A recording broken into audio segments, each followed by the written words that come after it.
Bismillahirrahmanirrahim. Assalamualaikum warahmatullahi wabarakatuh. Innal hamdalillah nahmaduhu wa nasta'inuhu wa nastaghfiruh wa na'udzu billahi min shururi anfusina wa min sayyiati a'malina may yahdihillahu fala mudilla lahu wa may yudlil fala hadiya lahu. Asyhadu an la ilaha illallah wa asyhadu anna Muhammadan abduhu wa rasuluhu la nabiyya ba'da. Puji syukur kehadirat Allah Subhanahu wa taala yang mana pada siang hari ini kita bisa berkumpul di mushola ini dalam rangka salat zuhur secara berjamaah. Insyaallah mudah-mudahan mendapatkan pahala di sisi Allah Subhanahu wa taala. Amin ya rabbal alamin. Salawat serta salam tak lupa kita sampaikan kepada Nabi kita Nabi Muhammad sallallahu alaihi wasallam beserta keluarganya, sahabatnya dan juga kepada kita semua insyaallah istiqomah menjalankan sunnah-sunnahnya. Seperti biasa pada kajian ba'da zuhur ini pada hari Rabu ini, untuk hari ini bertepatan pada ketepatan Ustadz Al-Mirzad Romza yang temanya sudah ada di monitor, yaitu tingkatan surga dan amalnya. Mudah-mudahan kita termasuk di dalam tingkatan surga itu. Amin ya rabbal alamin. Demikianlah yang bisa saya sampaikan. Billahi taufiq wal hidayah. Assalamualaikum warahmatullahi wabarakatuh. Waalaikumsalam warahmatullahi wabarakatuh. Bismillahirrahmanirrahim. Assalamualaikum warahmatullahi wabarakatuh. Alhamdulillah nahmaduhu wa nasta'inuhu wa nastahdi wa natubu ilaih wa na'udzu billahi min syururi anfusina wa min sayyiati a'malina may yahdihillahu fala mudilla lahu wa may yudlil falan tajida lahu waliyyan mursyida.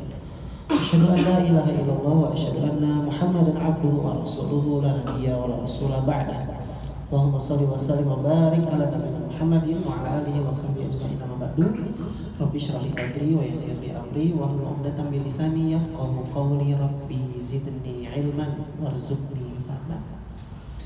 Bapak-bapak, kita bersyukur kepada Allah Subhanahu wa taala hari ini kembali diberikan kesempatan untuk bisa sama-sama bersilaturahim tentunya, dan juga untuk sama-sama saling mengingatkan di dalam kebaikan, dan mudah-mudahan nanti ada kebaikan yang bisa kita dapatkan setelah ini. Amin. Salawat dan salam semoga selalu tercurahkan kepada teladan kita baginda Rasulullah Muhammad sallallahu alaihi wasallam. Pada hari ini saya ingin membawakan tema yang diambil dari satu buku tulisan daripada Ibnu Qayyim Al-Jauziyah. Saya belum tahu apakah bapak-bapak sudah ada pernah membaca, judulnya Tamasya ke Surga. Jadi tulisan Ibnu Qayyim Al-Jauziyah. Mungkin nanti bapak-bapak bisa juga cari bukunya di situs-situs online shop ataupun di toko-toko buku Islam. Judulnya adalah Tamasya ke Surga, tulisan Ibnu Qayyim Al-Jauziyah. Jadi buku itu menggambarkan tentang bagaimana Allah Subhanahu wa taala mengisahkan semua ayat-ayat tentang surga, cara mendapatkannya, keistimewaannya, harapannya cuma satu.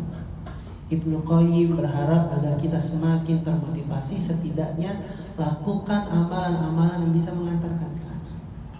Dan tingkatannya ada beberapa, yang kalau kita sama sekali tidak ada di tingkatan tersebut, saya nggak tahu kita harus masuk kemana, karena tingkatannya hanya itu saja yang dibuat oleh Ibnu Qayyim Al-Jauziyah. Dan sebagaimana firman Allah, wa fi dzalika falyatanafasil mutanafisun. Dan untuk mendapatkan keindahan surga itu seharusnya manusia berlomba. Jadi jangan bersantai, Pak. Namanya orang lomba itu kan pasti cepet-cepetan, kuat-kuatan, lama-lamaan. Lomba apapun lah kayaknya, kecuali lomba ini naik sepeda yang lambat-lambatan itu. Dia memang lambat-lambatan, yang gak jatuh kakinya itu. Tapi sisanya perlombaan itu pasti dia berlomba-lomba, bercepat-cepat yang paling banyak, karena dia tahu dia sedang berlomba. Jadi kita nih Pak, saya dengan Bapak sendiri, kita lagi berlomba. Jadi sesama kita juga kita lagi berlomba untuk mendapatkan surga di sisi Allah Subhanahu wa taala. Yang pertama. Nah, maka sudah saya kumpulkan setidaknya klasternya seperti ini, Pak. Klaster-klaster surga atau level-levelnya Ini bukan nama-nama surga ya Pak. Kalau nama-nama surga nanti ada 8 yang Allah sebutkan dalam Al-Quran. Ini bukan pintu surga juga ada 8. Ini juga bukan tingkatan surga, karena tingkatan surga ada 100 nanti di dalamnya. Tapi ini adalah klasifikasi yang Allah gambarkan di dalam Al-Quran dengan keistimewaan yang berbeda, yang ternyata ada 4 jenis atau 4 keistimewaan yang berbeda di dalam Al-Quran yang Allah sebutkan sebagai keistimewaan surga itu untuk orang-orang yang beriman. Level surga yang pertama, ini yang disebut dengan surga Firdaus. Tingkatannya dari 100 tingkat di surga, ini yang paling atas, persis di bawah arsy-Nya Allah Subhanahu wa taala, yaitu surga bersama Nabi sallallahu alaihi wasallam. Dan ini ada klaster para nabi dan rasul. Semua para nabi dan rasul adanya di sini. Tapi apakah kita bisa? Kita bisa mendapatkan juga. Jadi nanti Bapak bisa bersama. Kita bisa bersama dengan para nabi dan rasul. Jadi nanti nggak penasaran lagi. Kakek moyang kita tuh bagaimana aja. Nabi Yusuf yang katanya ganteng tuh gantengnya semana. Nabi Sulaiman yang katanya memiliki kerajaan dunia, yang bisa berbicara dengan hewan, yang bisa berbicara dengan jin dan lain sebagainya, itu seperti apa? Dan terutama bagaimana wajah indahnya baginda Nabi SAW, kita bisa melihat semua. Di mana? Di surga yang bersama para nabi dan rasul. Yang kedua yang disebut dengan taman-taman surga di dalam Al-Quran, ada dalam surat Al-Dariyah. Nanti kita akan bahas satu persatu. Yang ketiga, surga yang Allah sebutkan, surganya itu seluas langit dan bumi, yakni adalah surga yang secara umum memang Allah gambarkan bahwa surga itu luasnya seluas langit dan bumi. Dan yang keempat, surga pada umumnya yang tidak disebutkan keistimewaannya kecuali la ainun ra'at wala udhunun sami'at wala khatira 'ala qalbi bashar, yang kita ini gak pernah melihat keindahannya, yang tidak pernah terdengar keindahannya itu dengan telinga kita, dan tidak pernah bahkan terbesit di dalam hati kita tentang keindahannya. Surga itu lebih indah dari itu semua. Nah, itulah surga pada umumnya. Dan di setiap tingkatan ini ada amal-amal yang bisa kita kerjakan. Kalau di dalam surganya sendiri, kata Nabi SAW, inna fil jannah mi'ata darajat a'addaha Allahil mujahidina fi sabilillah. Di surga itu terdapat 100 tingkatan. Begitu kita masuk dalam surga, langsung ada 100 tingkatan. Jadi kalau saya membayangkan, mungkin kalau Bapak pernah tamasya atau main ke sebuah tempat yang ada rumahnya tuh bertingkat ke atas, kayak di perbukitan. Jadi di atas bisa melihat ke bawah. Nah itu kurang lebih seperti itu, Pak. Jadi nanti dalam surga tuh tingkatannya 100 tingkat kurang lebih. Yang Allah sediakan untuk para mujahid di jalan Allah. Maksudnya orang-orang yang berjuang di jalan Allah di dalam melakukan kebaikan. Mereka yang berjuang adalah mereka yang berlomba. Mereka yang berlomba pasti mereka berjuang. Maka mujahid di sini tidak hanya terbatas untuk mereka yang berperang di jalan Allah, tapi siapapun yang berjuang untuk mendapatkan kenikmatan surga, maka Allah telah sediakan ini untuk mereka. Ma bainad darajataini kama bainas sama'i wal ard. Bahkan jarak di antara satu tingkatannya dengan tingkatan yang lain itu seperti antara langit dan bumi. Begitu luas surga Allah Subhanahu wa taala. Bahkan di antara 100 tingkat, di antara satu tingkat dengan tingkat yang lain, jaraknya seperti langit dan bumi. Fa idza sa'altumullah fas'aluhul firdaus. Maka kalau meminta kepada Allah, mintalah yang paling tinggi. Mintalah surga Firdaus. Jadi kalau minta jangan nanggung ya. Ya Allah yang penting masuk surga aja dah, alhamdulillah ya. Jangan, minta yang langsung yang paling tinggi. Ya Allah saya minta surga Firdaus. Sambil memantaskan diri. Bukan hanya meminta tapi tidak memantaskan diri dengan amal-amal. Mintalah kepada Allah Firdaus, karena dia adalah surga yang paling afdal, yang paling tengah dan yang paling tinggi posisinya. Di atasnya adalah arsy daripada Ar-Rahman, langsung daripada singgasana Allah Subhanahu wa taala. Jadi nanti di dalam surga Allah Subhanahu wa taala menempati singgasananya di arsy-Nya Allah. Dan surga Firdaus itu tepat ada di bawah singgasana Allah Subhanahu. Berarti yang paling dekat untuk melihat wajah Allah itu adalah para penghuni yang ada di surga Firdaus. Walaupun semua penghuninya bisa melihat Allah Subhanahu wa taala. Dan di surga Firdaus itu mengalir air-air yang ada di surga yang lainnya dari sana. Jadi nanti dari surga Firdaus lah mata-mata air yang lain dalam surga akan mengalir.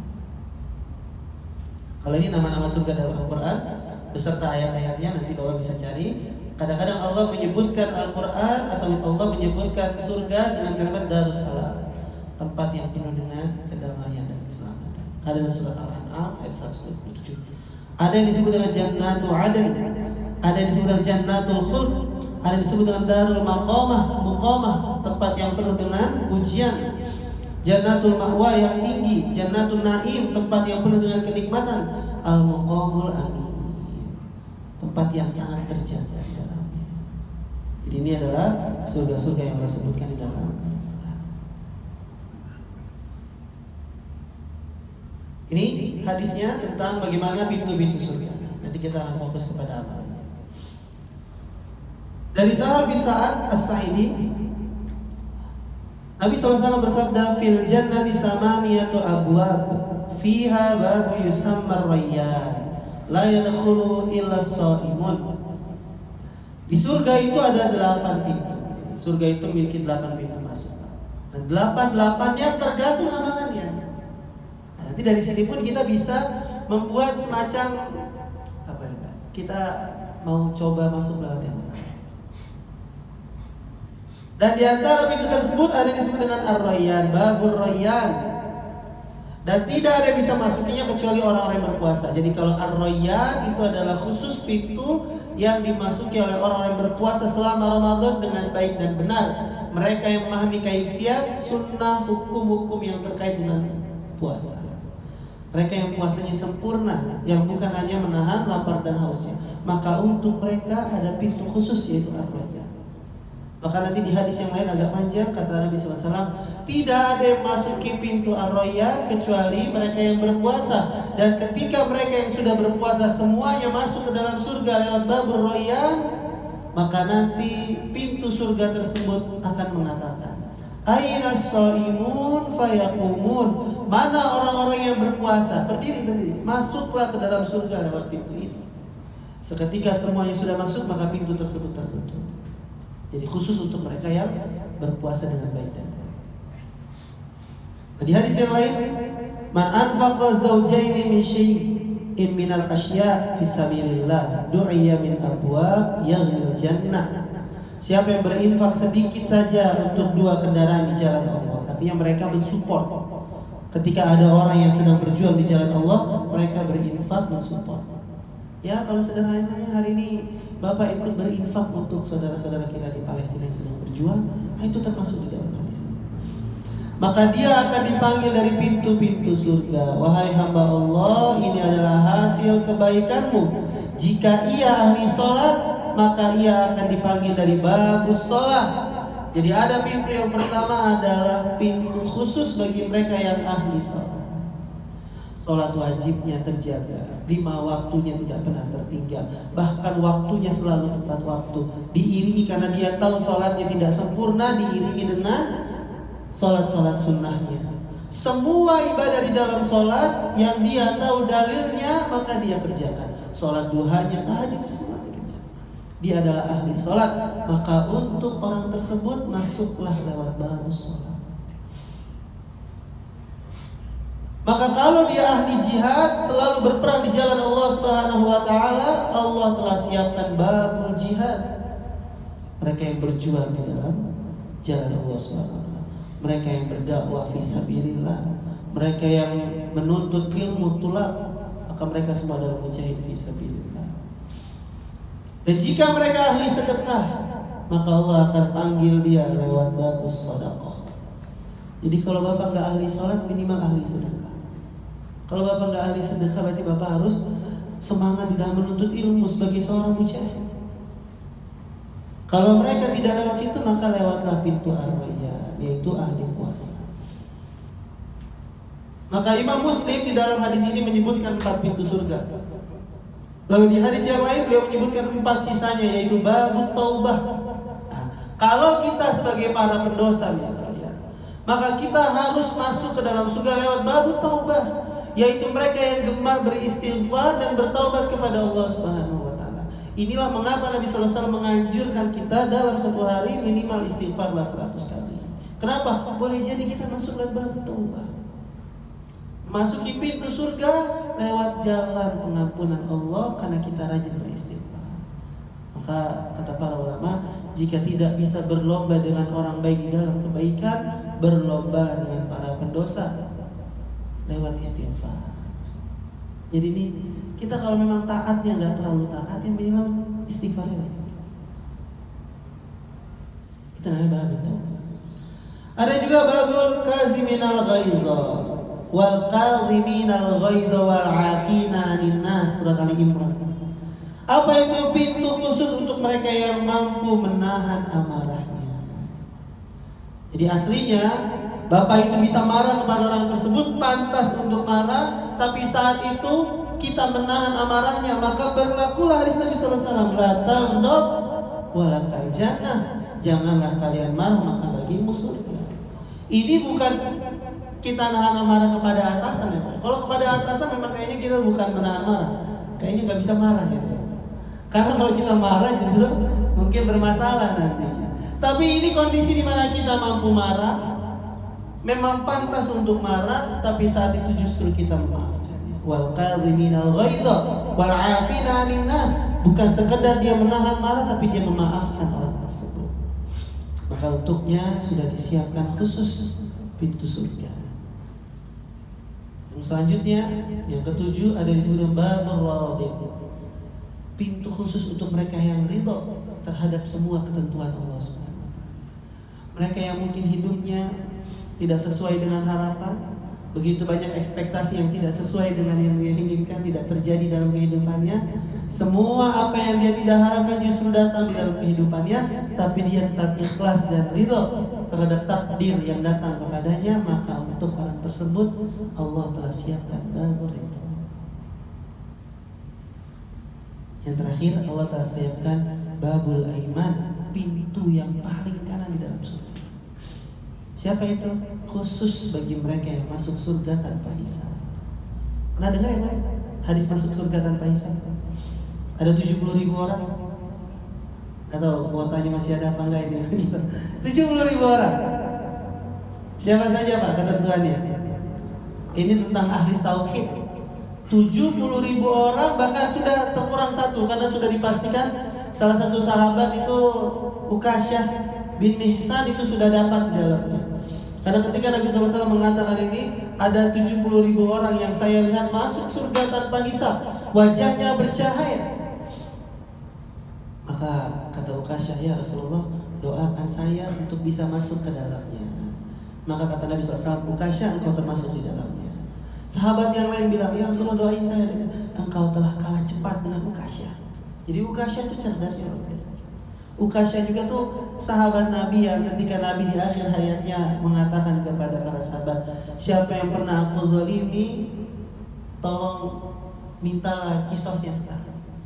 Maka kata Ukasyah, ya Rasulullah, saya dulu pernah dipukul oleh engkau sepertinya tidak sengaja memukul saya saat itu. Maka saya akan meminta qisasnya sekarang. Akhirnya Nabi memberikan tongkatnya, balaslah. Kata Ukasyah, ya Rasulullah, dulu saat saya terpukul saya sedang tidak menggunakan pakaian saya. Maka Nabi membuka jubahnya, saat itu Umar sudah marah. Karena Ukasyah ini luar biasa. Nabi masa begitu aja nggak mau dimaafin sih. Maka ketika Nabi membuka jubahnya, Ukasyah memeluk Nabi SAW dan menciumnya. Jadi Ukasyah itu sebenarnya cuma pengen memeluk dan mencium Nabi SAW. Jadi Ukasyah itu cerdas.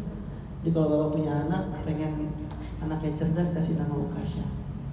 Karena dari kata kayis itu memang artinya cerdas. Jadi Ukasyah itu cerdas. Jadi 70.000 udah dikurangi satu, Ukasyah sudah di dalam.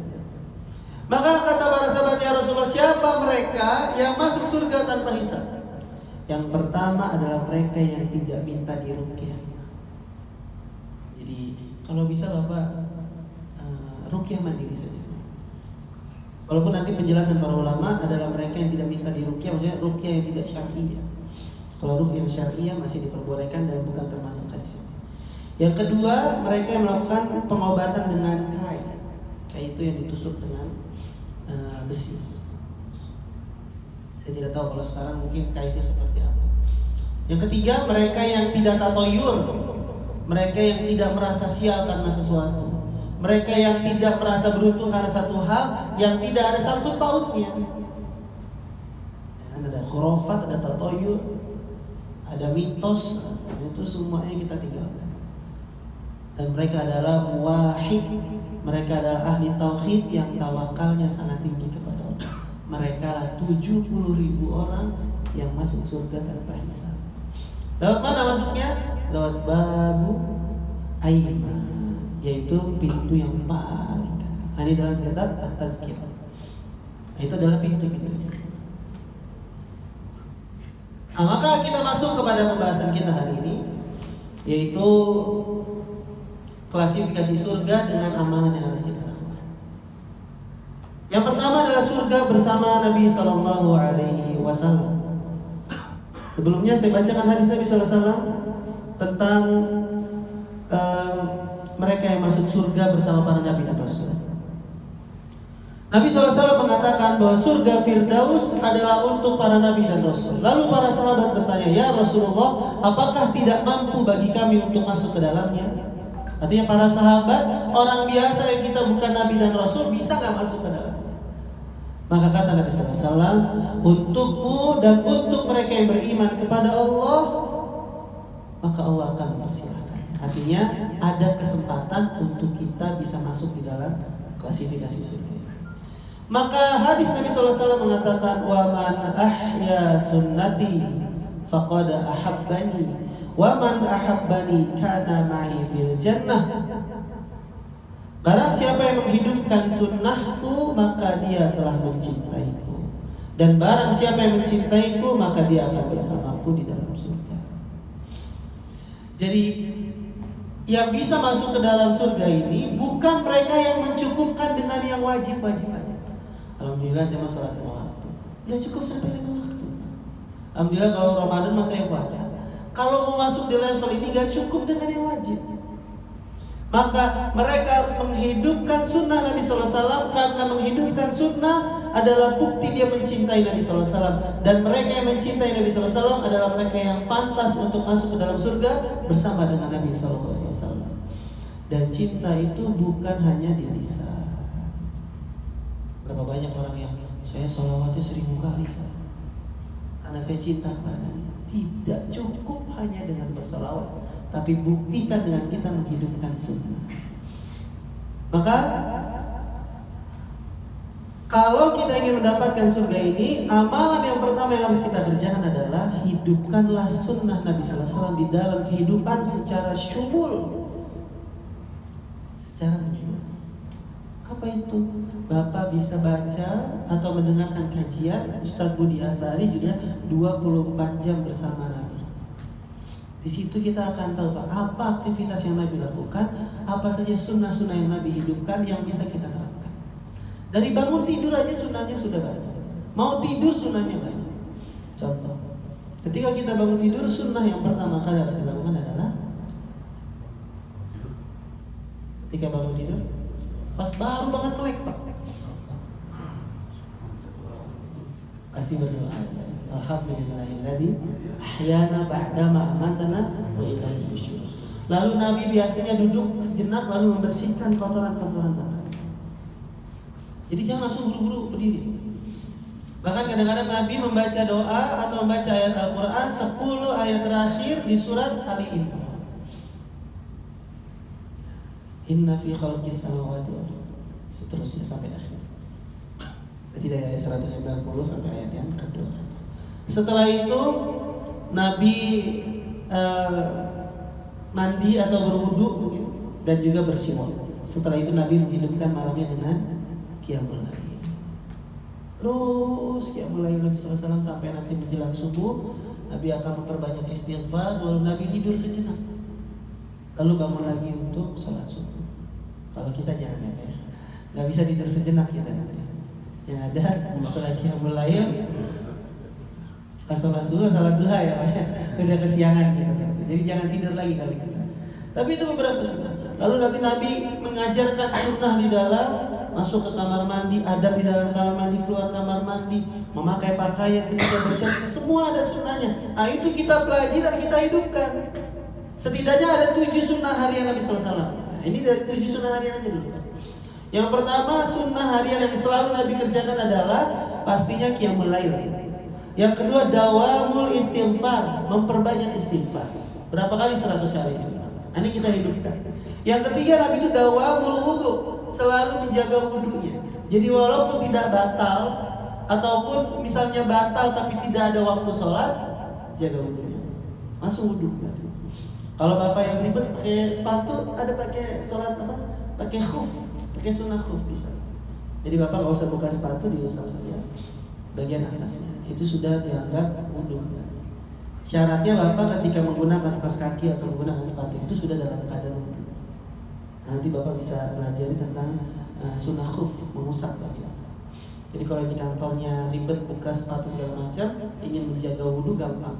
Bapak berwudu seperti biasa tapi gak usah buka sepatu, diusap saja atas. Itu bisa. Dan semua sunnah-sunnah yang lain. Nabi juga menyunnahkan untuk melazimi berjamaah. Sholat wajibnya itu berjamaah. Nabi senantiasa melakukan sholat duha. Nabi senantiasa membaca Al-Quran. Jadi ada sunnah-sunnah harian yang harus kita kerjakan. Minimal itu kita mulai untuk menghidupkan sunnah. Saya ingat kisah Allahyarham Ustaz Arifin Ilham. Allah alam, saya husnuzon beliau benar. Bahwa ketika ditanya alasannya, Ustaz kenapa akhirnya memilih untuk poligami? Dia kan dulu poligami. Jawaban beliau, semua sunnah sudah saya ikhtiarkan untuk saya lakukan. Hanya ini yang belum saya lakukan. Maka beliau memilih untuk poligami. Jadi poligami itu udah terakhir katanya. Semua sunnahnya sudah dikerjakan. Jadi kalau bapak belum mengerjakan sunnah-sunnah yang lain, jangan dulu memikirkan untuk poligami. Masih banyak yang belum. Istighfarnya belum 100, kebaikan-kebaikan lain sunnahnya belum dihidupkan, langsung alasannya menghidupkan sunnah. Saya ingin poligami, nanti dulu Pak, itu paling belakang. Setelah semua sunnah sudah dihidupkan. Jadi itu yang pertama. Amalan yang kedua, perbanyaklah bersolawat kepada Nabi Sallallahu Alaihi Wasallam. Berapa kali satu solawat yang kita baca dibalas 10 doa dari Allah Subhanahu Wa Taala kepada kita. Itulah mengapa setiap imam Jumat atau khatib Jumat selalu membacakan ayat Innallaha wa malaikatahu yusholluna 'alan nabi ya ayyuhalladzina amanu shollu 'alaihi wa sallimu taslima. Inilah kenapa, dan Bapak mungkin suatu waktu nanti dapat pertanyaan. Keponakan saya kemarin nanya, karena ibunya nggak bisa jawab, ibunya nanya ke saya, kenapa Nabi SAW doang yang belakangnya ada SAW, yang lainnya cuma AS alaihissalam? Kenapa Nabi SAW Sallallahu Alaihi Wasallam yang lain cuma alaihissalam? Ibunya jawab, karena Nabi itu dicintai Allah. Anaknya jawab, emang Nabi yang lain gak dicintai Allah? Ya karena memang untuk Nabi Muhammad SAW kita ada perintah untuk bersalawat kepada beliau Sallallahu Alaihi Wasallam, ya, kita bersalawat atas beliau. Untuk kepada Nabi yang lain memang tidak ada kewajiban atau kesunahannya kita untuk bersalawat kepada Nabi yang lain, dan kita diminta untuk bersalawat kepada Nabi Muhammad SAW. Dan ini memang gelar karena Nabi SAW adalah Nabi yang paling dicinta di sisi Allah. Yang lain dicinta, tapi yang paling dicinta, yang menjadi khalil, yang paling kekasih Allah adalah Nabi Muhammad SAW. Maka perbanyaklah salawat. Bagaimana lafaz salawat? Sederhana Pak. Allahumma sholli ala Muhammad, Allahumma sholli wa sallim ala nabiyyina Muhammad. Dan lafaz-lafaz yang lain. Berapa minimal? Tidak ada minimal. Sebanyak-banyak yang kita bersama. Yang ketiga ini juga bisa kita lakukan.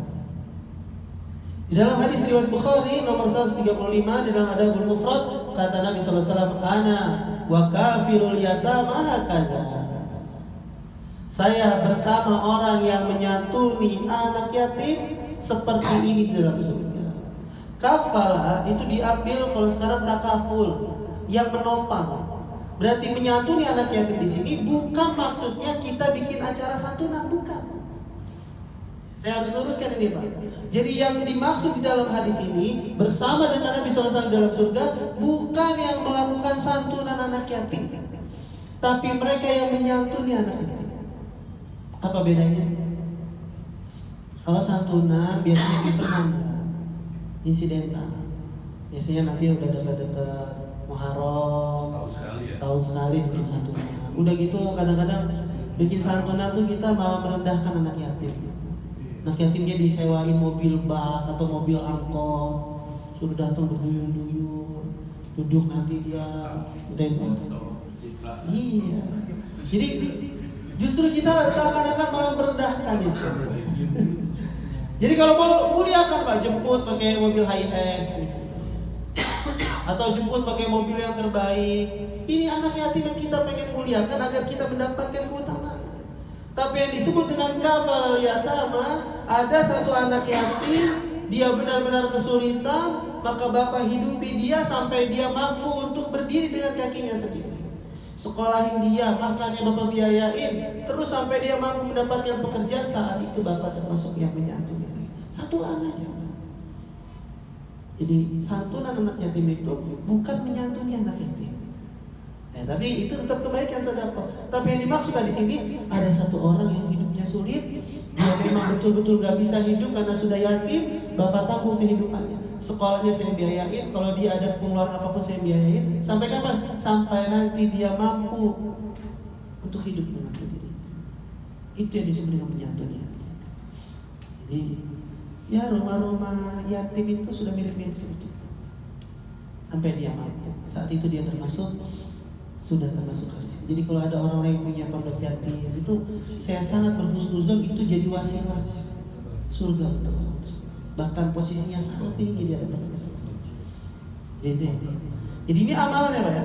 Hidupkan semua sunnah dalam kehidupan, mulai pelajari apa yang menjadi sunnah Nabi SAW, dan kita hidupkan di dalam kehidupan secara syumul, secara menyeluruh, lalu memperbanyak sholawat. Kalau tidak, ambil posisi yang penting, menjadi mereka yang menyantuni anak yatim. Ini kriteria surga yang paling tinggi. Mudah-mudahan kita bisa salah satunya mulai mempelajari sunnah. Ini kita nggak bicara yang wajib Pak, karena yang wajib udah harus terjaga ini. Nggak usah dibahas lagi yang wajib. Yang wajib ini bukan level di sini. Yang wajib tuh udah terjaga, udah istiqomah, cuma ditambah dengan yang sunnah. Kalau kita masih bilang, wah boro-boro yang sunnah, yang wajib aja keteter, ya kita memang belum di sini posisinya Pak. Belum di surga bersama para nabi. Karena ini sudah tidak membicarakan yang wajib. Karena yang wajib sudah dianggap selesai.